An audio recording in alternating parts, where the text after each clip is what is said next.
Over the past few years, The Flash has become one of my favorite superheroes of all time, due in no small part to his extremely fun New 52 run and the incredible CW show. When Ezra Miller was cast as Barry Allen, I wasn't one of those people who were upset that Grant Gustin wasn't considered for the role, and for DC to incorporate their TV shows into the movie universe. When that occurs, you get stuck with nonsense like Agents of S.H.I.E.L.D., the little show that just won't die. Overall, I really liked Ezra Miller's take on The Flash. He's probably the Justice League member I'm the most excited to see more of on the big screen. And yeah, as if you couldn't already tell, today's review is on the Mafex Flash figure from Justice League.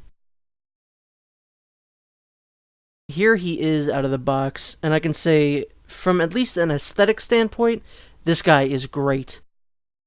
Besides all the bat suits we've seen, the Flash has my favorite design from these movies. Everything has been recreated very well on the figure, from the differing bits of metal that comprises the suit to the wiring holding everything together. Barry made his suit himself out of various materials that allow spacecraft to re-enter the atmosphere, and the cobbled together feel comes across very well here. This is the obligatory part of the video where I commend the figure for getting all those details right without feeling too busy at this smaller scale. The benefit of having these figures in hand is the ability to see some of the details that the movie doesn't let you see very often.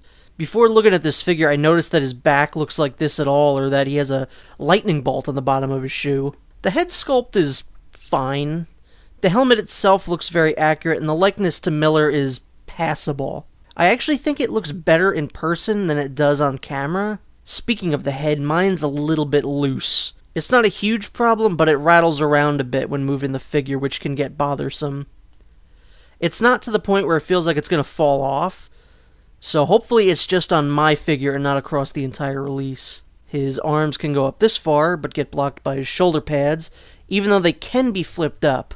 His legs get much more leeway, as a Flash figure with limited leg posing would just be pointless. His articulation isn't as extreme as something like the SH Figuarts Spider-Man, but it does allow him to pull off most running poses, which is what you'd want. There are some poses that he can't quite do, but maybe somebody more resourceful than I could figure out a way to make them happen. His first pair of alternate hands are these flat, open hands that are included with pretty much every single Flash figure ever made. These get the job done and are extremely nice when used with running poses. On the box, they specifically show him in this pose, which kind of makes him look like Edward Elric. Wait a minute.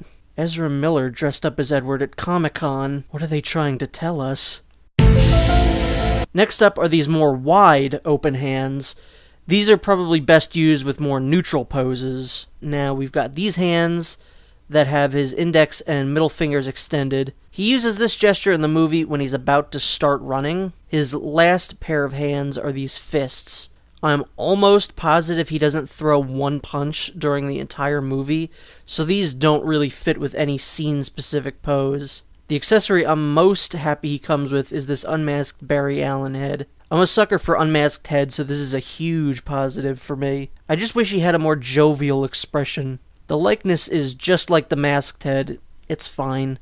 You can tell who it is, but it's not the most supremely detailed thing in the world.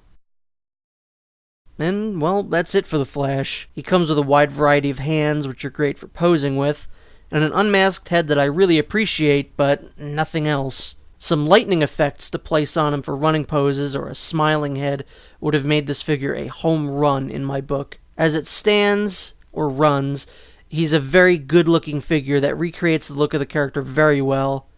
He's a lot of fun to pose, but just like Superman, he doesn't come with a ton of memorable accessories. He is not as good as the Justice League Batman, but due to liking the design more, I would place him slightly above the previously released Justice League Superman figure. If you're a fan of the fastest man alive, the Justice League movie, or even just Ezra Miller, I would absolutely recommend picking him up to add to your collection.